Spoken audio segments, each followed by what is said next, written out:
ओम श्री सरस्वत्यै नमः। नमस्कार। सप्तषष्ट्यधिकत्रिशततमी कक्षा। आज का हमारा शब्द है पिफकारयिषति और ये अभ्यासे चर्चा 8454 इस सूत्र के अंदर दिया गया उदाहरणम है। ये बिल्कुल वैसा ही है जैसा कक्षा नंबर 365 में हमने टीठाकारयिषति किया था, किंतु इसको फिर से दोबारा दिया गया है ताकि हमारा अभ्यास हो जाए।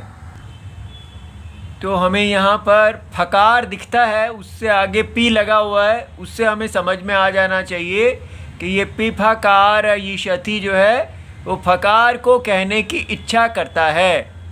माने फकारम कर्तुम इच्छति, फकारम ख्यातुम इच्छति या फकारयितुम इच्छति। इस प्रकार फकार जो है, अब ये धातु नहीं है, ये तो प्रातिपदिक है।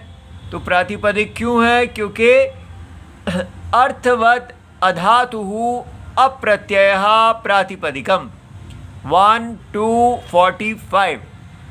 तो अर्थवत शब्द रूपम, जो भी शब्द रूप जिसका अर्थ है, प्रातिपदिक संज्ञम भवति धातु प्रत्ययौ वर्जयित्वा। तो ना ये धातु है ना ये प्रत्यय है, अर्थवत है, इसलिए इसकी प्रातिपदिक संज्ञा है। अब हम इसके साथ निच प्रत्यय लाना चाहते हैं, लेकिन निच प्रत्यय तो धातु के साथ होता है, प्रातिपदिक के साथ नहीं होता, क्योंकि निच प्रत्यय जो है उसका वो धातो हो सन प्रत्यय कहा गया है, तो उसके लिए वार्तिक है। वो किसके अंदर आता है? हेतुमति च निच प्रत्यय परश्च धातो हो। तो निच प्रत्यय धातु से होता है और हेतुमति अर्थे, हेतुमान के अर्थ में होता है।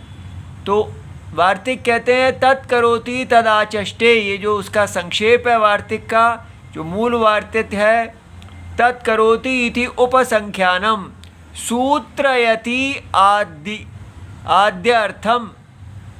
तो तत् अर्थात द्वितीय समर्थ प्रातिपदिकम, उसको करता है, तो उसे निच प्रत्यय का उपसंख्यान करना चाहिए। सूत्रयति आदि के लिए सूत्रम करोति सूत्रयति। तो यहाँ फकारम करोति फकारयति, ये बनाने के लिए हमको यहाँ पर जो उसका द्वितीय समर्थ है, तो हमने फकार के साथ अम सुऔजस अमौक्षस अम द्वितीय विभक्ति एक वचनम का प्रत्यय लगा दिया, तब यहाँ निच प्रत्यय हो गया।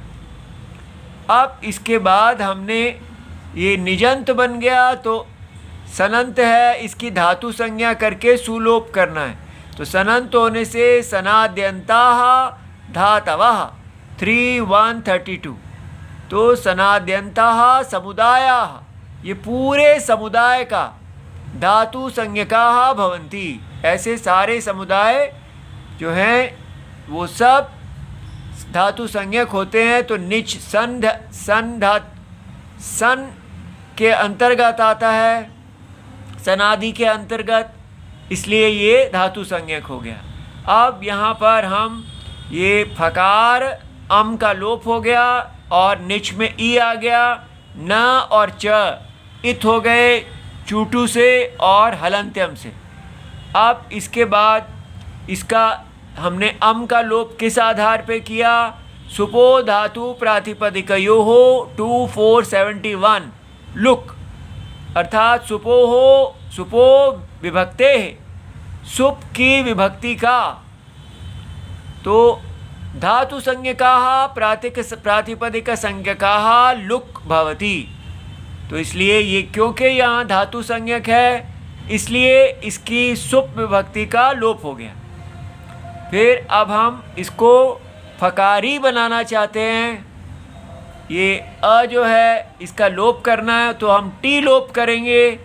तो अब ये जो टेहे है ये इष्ठे में स्यूह, तो इष्ठन इमनिच और यसुन, तो ये सब जो हैं परतः, ये प्रत्यय अगर बाद में होते हैं तो ये सप्तमी है, तो इसलिए परता। तो भ संज्ञकस्य अंगस्य टेहे लोपः भवति, लेकिन यहाँ पर तो कोई भ संग अंग नहीं है, तो इसलिए यहाँ वार्तिक कहते हैं कि नौ इष्टवत, तो नी अगर प्रत्यय बाद में हो तो भी जैसे यहाँ हुआ है वैसे ही प्रातिपदिकस्य कार्यम भवति। तो फकार जो है वो प्रातिपदिक है, उसका कार्य भी ऐसे ही होता है। 64144 ये टी लोप का ही वार्तिक है, तो इसलिए यहाँ पर हम क्या करेंगे, टी का, ये टी का होता है अचोन्त्यादि टी 1165, अचाम सन्निविष्टा नाम यो अंत्यः अच। तो फकार में ढूंढ लेंगे कौन सा अंत्य अच है, वो अ है, और उसका कहा तदादि शब्द रूपम, उसको आदि रख के बाद में जो भी है, लेकिन बाद में तो कुछ है ही नहीं, तो केवल अ की ही टी संज्ञा हो गई, और फिर इसका लोप करने पर ये फ का और र के अंदर ई जाने से फकारी बन गया। तो फकारी से फकारम करोति या फकारयति ये बन सकता है, लेकिन हमारा है उसकी इच्छा करता है, इसलिए हम सन प्रत्यय को लेके आए, और सन प्रत्यय केवल धातु से हो सकता था, इसलिए पहले इसकी धातु संज्ञा की कि सनाद्यंताः, पहले ये खुद भी सनादि है, तो फिर सनाद्यंताः धातवः धातु हुआ, और उससे फिर सन प्रत्यय आया। ठीक है, और सन प्रत्यय लाने के लिए धातोः कर्मणः समान कर्तृकात् इच्छायाम वा 317 सन प्रत्यय हुआ।